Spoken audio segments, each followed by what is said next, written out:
Morning, everyone. Today is a beautiful day here in Houston. Lovely. So went ahead, rolled the 125 out. I wanted to get a few shots of it before I put on the plastics. That way I can do kind of like a big reveal. You'll see the seconds. But in the process of doing so, of rolling my bike out, finally got to take a good look at the aftermath of my garage. I really need to clean this thing out. This thing it's pretty messy. This is what happens when you start building the bikes and just go, go, go, go, go, and don't stop to clean up or organize or anything like that. So you know a garage is well used. So anyways, today's gonna be the last day, or I guess it'd probably be the last video of the 125 build. So I'm gonna get the plastics thrown on that guy, and got my YZ out as well. It's pretty dirty. Been riding it hard the past couple days. I'm gonna go ahead and get this thing buttoned up and get some cool shots of it out at the ranch today, and it'll be done. Everything's been done. All the bolts are torqued, wheels are on, chains. I mean, everything's done. It's all done. So I'm really excited about it. I'll talk a little bit more after I kind of do a little bit of. Drop the camera. I'll talk about it a little bit more after I do kind of the cinematic kind of thing I'm wanting to do for the plastics. But yeah, I hope you guys enjoy it.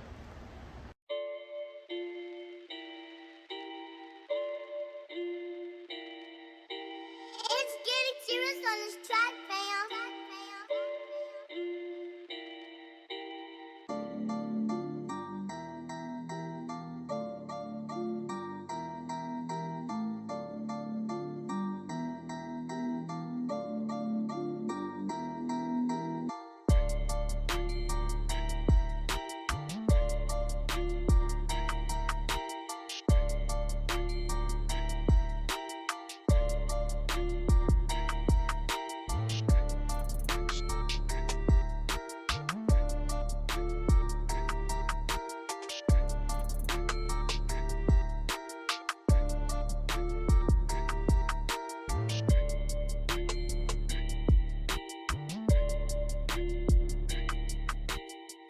All right, my friends, well, that is a wrap on this project. Turned out awesome. I absolutely love it. I hope you guys do too. A few things that I haven't mentioned, I know I haven't mentioned. The graphics were done by Aeromoto Company. It is very much based on a kit that they already have, the Ricky Diaz kit, but I really liked how clean and simple it was.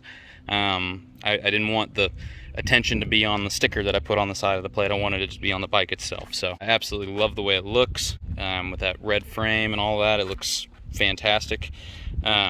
For those of you that are wondering, this is the Polysport Restyle Kit. And no, the Restyle Kit does not just bolt right onto a 2001 CR125 like this one is. So I think in the last video, or in the last video before I started assembling, I mentioned a couple times that I have an 03 gas tank, an 03 subframe, an 03 airbox, and the reason for that is so that I could run this kit. A lot of people don't like this kit. They think that it's ugly, or that it doesn't do it justice, or whatever. I like it. I think it looks cool. I love how it's like kind of a modern kind of look, an updated look. The kit I ordered is the all white kit, so all of this comes with the kit. And then I also went through and bought 2014 CRF fork guards. Those bolted right on. I also got a 2020 CRF front fender, and a 2020 CRF front number plate, and those are both being held on by the Prime MX Restyle Kit. And I Cerakoted it the same thing. I did it at the same time I did my foot pegs and the motor mounts and all that stuff, so it's got that glimmery kind of shiny. It might be too bright out here for you to be able to see it, but yeah, it's got that kind of holographic kind of look to it. It looks pretty cool. Yeah, I mean, the whole bike just looks awesome. I'm so happy with it. I still will have to go back in and make a bracket that goes from here to here, so that that's a little bit more sturdy. But for now, it looks good. It works fine. I mean, it's not like it's going to go anywhere or anything like that. I absolutely am in love with this bike. I think it came out exactly the way it was in my head, which is incredible. Shooting this, I guess I'm realizing that I haven't really shown you around this place much. You've gotten a lot of look at my little apartment garage, but you haven't seen the ranch out here. So this is our toy barn. Got my race bike here, my YZ, a couple other big boy toys over here, and then walk out. There's the new addition, my KTM, which is dirty and needs to be washed, and then the ranch itself. And we got, you know, some fun different things here, and that's the barn. We call it the party barn, and yeah, it's a beautiful piece of property. So yeah, big shout out to my girlfriend's family letting me use it to store bikes and things like that, and just rip around and have a good time. But anyways, I don't even know, I'm speechless. I really am. I don't even know what to say about this thing. This is just unreal that it turned out this way. I mean, I was driving up here with this in the back of my truck and was sitting there thinking, and I was like, man, like, gosh, this project went by really fast. How long did it take? And I never stopped to think about like how long this thing was taking. And in my disassembly video, I was rewatching that the other day, and I said, oh, today is December 23rd. Well, today is April 25th. So, I mean, this right here is a culmination of 4 months worth of work. That's it. Just 4 months. And when you consider that I'm gone 3 out of 4 weeks for work, I mean, that's freaking impressive. So, I'm just over the moon with it. I think it's fantastic. It's not perfect. I'll be the first to say that. There's no system on here that you can point to and say, oh, it came out perfect, and I will be the first to tell you, no, it didn't. There's nothing on here that's perfect. And I think I've mentioned it before. That's not the point of this bike. It wasn't for it to be perfect. The point of it was for me to see what I can do, to learn. I mean, I could write a book on everything I've learned about building bikes by building this bike. I mean, I'd never taken apart an engine, never taken apart a suspension, never powder coated, never Cerakote. I mean, just never taken apart brakes, none of that. So this was all 100% a learning experience for me, and I learned a ton, and I wouldn't trade that for anything. I mean, this thing is just, it's just amazing. I love it.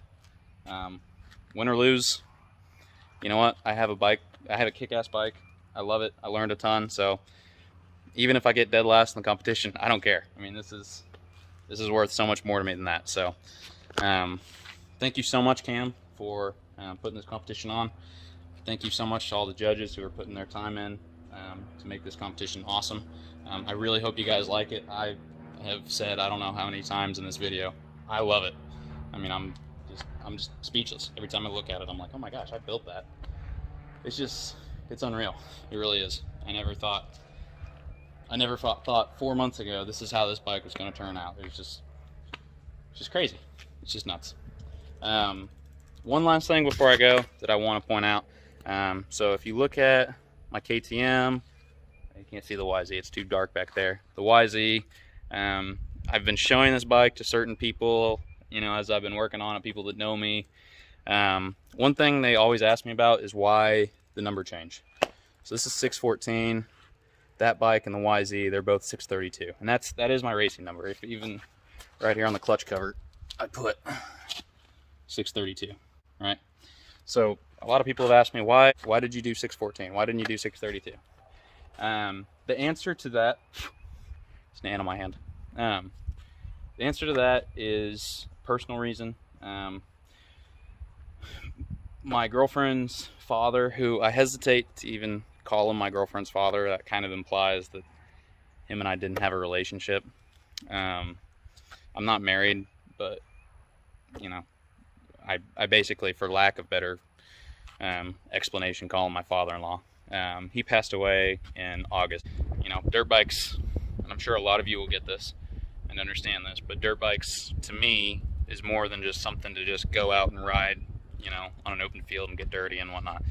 It's kind of a way that I can express myself and kind of show who I am, and this bike does an awesome job of doing that. Months in advance, I was planning this bike out, picking out parts, colors, trying to decide the direction I wanted to take it, and I was playing around with the numbers, and I just kind of had this idea that maybe instead of 632, I number it 614. His birthday was June 14th. It's, you know, really close, so it's a very subtle kind of nod to it. That's why I decided 614.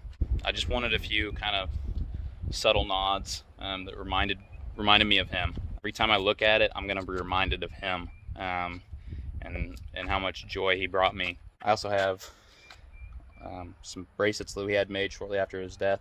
There was a common saying that we kept saying, "What would Barry do? What would Barry do?" Because he was just a stand-up guy, and he would go to the ends of the world to make things right. And he's just a great guy. Really miss him. He meant a lot to me. Here on the front fender as well, one thing I like to do to a lot of my bikes is put like car emblems on it.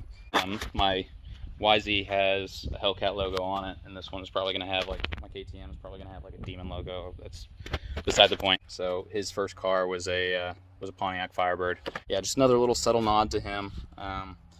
So now, you know, every time I look at this bike, I'm going to think of him and what a stand-up guy he was, and what a role model he was. So I guess in a way this bike is kind of dedicated to him. I didn't really want it to be a dedication. I thought about making it black and red, but he's got several really cool cars that he has that are black and red, and I didn't want it to be like a memorial to him. I didn't necessarily want that. I just kind of wanted some very subtle nods that would remind me and people that knew him of him, you know. So when they look at the bike, they think about him, and his memory kind of lives on in that way. So yeah, that's my bike.